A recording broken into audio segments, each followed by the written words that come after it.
ঠিক গো, কই গেলে? কি হয়েছে? আরে এদিকে আসো, লিস্টটা তৈরি হয়ে গেছে। বিবাহবার্ষিক করবে, এদিকে লিস্ট তৈরি হয়ে গেছে। লিস্টটা কি এসে দেখবে না নাকি?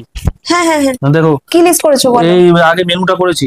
আচ্ছা, মেনুতে কি কি আছে? মেনুতে করেছি, প্রথমে স্টার্টিংটা হবে ওই কুলচা, আর হচ্ছে তোমার ওই ইয়ে দিয়ে, চানা মশলা দিয়ে। চানা মশলার মধ্যে চিকেনও থাকবে, ঠিক আছে? কুলচা? হ্যাঁ, কুলচা সবার ভালো নাও লাগতে পারে। আরে কুলচা টুলচার দরকার নেই, এমনি ওই যে রাধা বল্লভে কি একটা হয় না, যে লুচির মতন হয়েছে, লুচি আর তুমি ওই কি বলে ওই চানা মশলা করে নাও।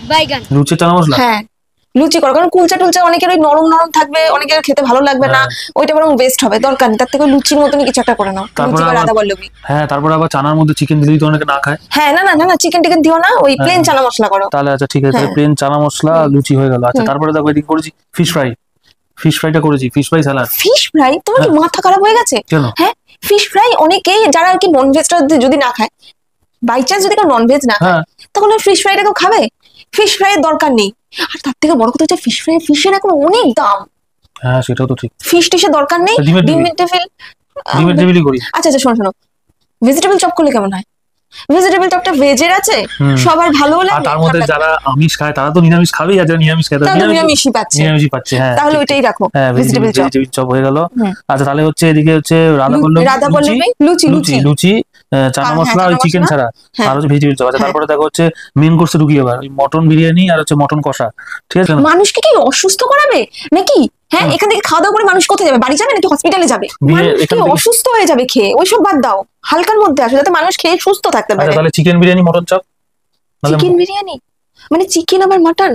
মাটন খেয়ে অসুস্থ হবে? দেখো, এমনি ওয়েদার মারাত্মক গরম, ঠিক আছে?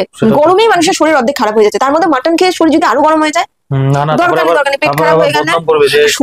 হ্যাঁ, এক্স্যাক্টলি, মানুষ খাবে, খেয়ে বাইরে বেরোবে, শেষ সেমই তো বদনামি করবে। তাহলে মাটন খেয়ে লাভ কি? চিকেনে আসো, চিকেন চিকেন করো। মানে কি চিকেন বিরিয়ানি মটন চাপ, নাকি মটন বিরিয়ানি চিকেন চাপ? চিকেন বিরিয়ানি করো, চিকেন চাপ থাক। চিকেন বিরিয়ানি চিকেন চাপ। আচ্ছা, চিকেন বিরিয়ানি কি করার দরকার আছে? সেটাই তো, চিকেন বিরিয়ানি আবার চিকেন চাপ, দুটোই তো চিকেন হয়ে গেল। তাহলে একটা কথা বলবো, আলু বিরিয়ানি চিকেন চাপ। আলু বিরিয়ানি চিকেন চাপ, হ্যাঁ, হালকা পাতলা থাকবে, মানুষ খেয়ে সুস্থ থাকবে, অসুবিধা নেই। আলু বিরিয়ানিতে তো আলুও তো অনেকে খায় না, আলু বেকার বেকার ওয়েস্ট হবে। তার থেকে নরমাল ভেজ বিরিয়ানি করি। নরমাল ভেজ বিরিয়ানি আর হচ্ছে চিকেন চাপ, সব থেকে ভালো, একদম বেস্ট। চিকেন চাপ করি, হ্যাঁ, হয়ে গেল। আচ্ছা, তারপরে দেখো, তারপরে এবার ডেজার্টে ঢুকি, ঠিক আছে? এবার দেখো 2 রকমের সন্দেশ, আর হচ্ছে রাজভোগ কেকের একটা।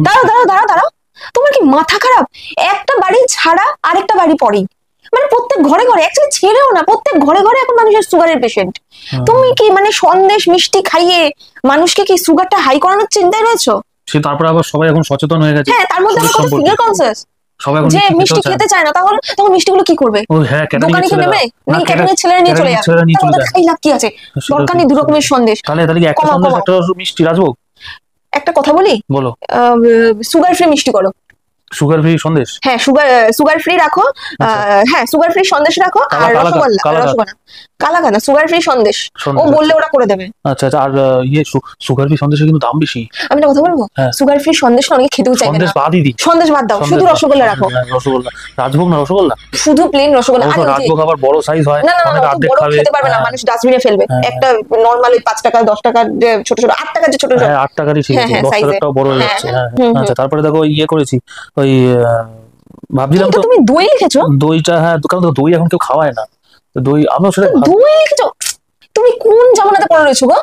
দই এখন কি করে? আইসক্রিম করো। আইসক্রিম? হ্যাঁ। তাহলে কি কাপ করবো না বড় বড় বার কিনে আনবো? আরে 10 টাকার যে 2 in 1 এর ভ্যানিলার যে প্যাক কৌটোগুলো আছে না, কাপগুলো যেটা, ওই করো। ওই কাপ এনে সবাইকে একটা হাতে দিয়ে দেবে। হ্যাঁ, ওই রাখো। ঠিক আছে। তার মধ্যে এখন তো ওই মানে ঠান্ডা গরম আবার ওই আইসক্রিম সবাই খেতেও চাই, খেতে পারবে না, অনেকেরই ব্যথা হয় গলা, বাচ্চারা তো অর্ধেকেই খাবে না। শুনে একটা কথা বলছি, আইসক্রিম তোমার যতজন লোক হবে তার থেকে একটু কম সম করেই করো, কারণ অনেক বাচ্চাদেরকে তার গার্জিয়ানরা দেয়ও না, অনেকেই খায় না, বুঝে শুনে কম কম। তারপর আইসক্রিম আবার ফ্যাটের জন্য খায় না অনেকে, ফ্যাটের জন্য খেতে চায়। তাহলে দই বাদ আইসক্রিম? হ্যাঁ, আচ্ছা, দই বাদ আইসক্রিম হয়ে গেল। আচ্ছা, দেখো লাস্টে পানটা কি, পান রেখেছি? এই শোনো, আর কিছু লাগবে না, হয়ে গেছে। আচ্ছা, পান তাহলে বাদ, তাহলে এই মেনু হলো, ঠিক আছে? তাহলে এই মেনু এনাফ, একদম ঠিক। আচ্ছা, দেখো এদিকে মানুষ খেয়ে শান্তিও পাবে। হ্যাঁ, সেটাই। এমনিও তো বদনামি করে বাইরে গিয়ে। হ্যাঁ, শোনো, এমনিও বদনাম করবে, অমনিও করবে, তার থেকে এই খাক। হ্যাঁ, 500 টাকা 600 টাকা প্লেট করলেও বদনাম করবে, 200 টাকা প্লেট করলেও বদনাম করবে। তো বদনাম যখন হবারই আছে, 200 টাকার প্লেটেই করো, তাহলে 150 টাকার প্লেটে করো। 150 টাকার প্লেট হয় না, 150 বলছি। আমাদের এইখানে মোটামুটি সব বাড়ির থেকে আমি সবাইকেই তো ধরেছি, সবাইকে কি ধরবো? প্রত্যেকটা বাড়ির থেকে মাথাপিছু একজন করে, মাথাপিছু একজন করে। আর খুব বড় জোরে হলে এই যে মুড়ির মাথায় যে 1-2 জন আছে, ওনাদের ওই ছোট বাচ্চাগুলোকে সমাজ খালি বলে দিতে হবে ব্যাস। অবশ্যই এটাও ঠিক। হ্যাঁ, আর বাচ্চাদের আলাদা করে প্লেট লাগে না, ও বড়দের মধ্যে বাচ্চাদের হয়ে যায়, ওদের কোনো আলাদা প্লেট নেই, বাচ্চাগুলোকে সব বাদ দাও। বাচ্চাগুলো দুজন মিলে একটা প্লেট, দুজন না তিনজন মিলে একটা প্লেট। আচ্ছা আচ্ছা, হ্যাঁ ঠিকই বলেছো। তাহলে তাহলে দেখো মোটামুটি 300 জনের এখান থেকে কেটে কতজনের হলো তাহলে লাস্টে? কেটে হলো তোমার মোটামুটি 180 জন এসে ঠেকেছে। এখনো 180 জন? আচ্ছা তাহলে একটা কাজ করি, 180 জন এখনো কি কি আছে? আমি একটা ভালো কথা বলবো, এই যে বন্ধু বান্ধবদের যে তোমার এই যে এতটা সার্কেল যে বাড়িয়েছো, এইগুলোকে কাটছাট করো।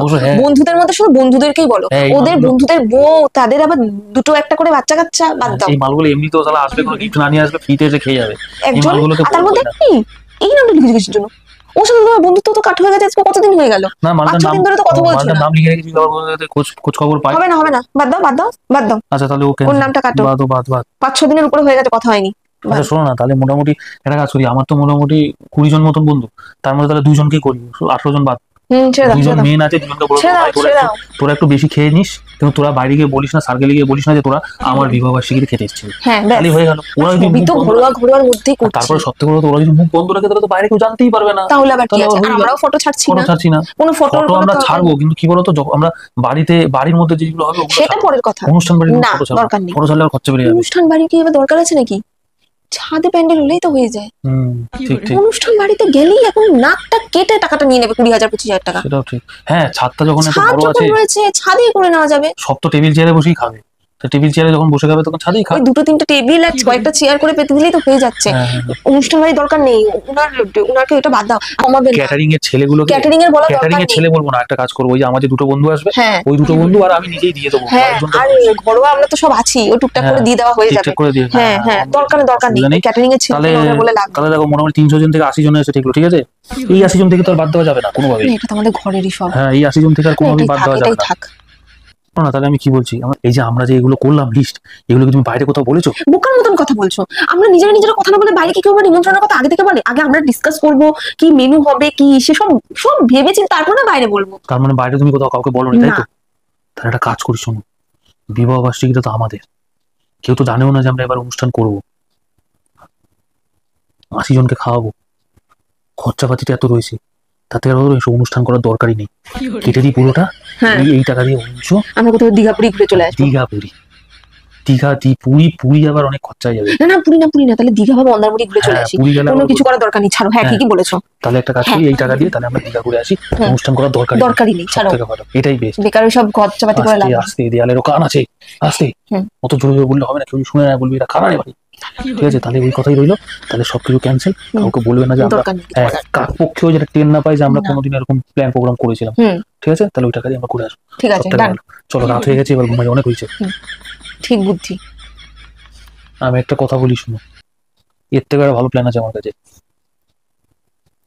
দীঘাও যদি ঘুরতে যাই, মোটামুটি 10,000 টাকার ধাক্কা আছে, তার থেকে বিবাহ বার্ষিকীর দিন তুমি আর আমি এখানকার কোনো একটা এসি রেস্টুরেন্টে গিয়ে খাওয়া দাওয়া করে আসবো, 1,000 টাকার মধ্যে গল্প শেষ, 9,000 টাকা বেঁচে গেল। কি মনে হয়, ভালো না প্ল্যানটা? 1,000 টাকাও লাগবে না, আমরা যা খাই 5 থেকে 600 টাকাতেই হয়ে যাবে, 600 টাকায় গল্প শেষ। এটাই ঠিক প্ল্যান বলেছো। ঠিক এসব করে লাভ নেই, হতো তার থেকে ব্যাংকে থাকলে কাজের কাজ দেবে। ঠিক আছে, চলো তাহলে ওই কথাই রইলো, ঠিক আছে? ঠিক আছে, কাজটা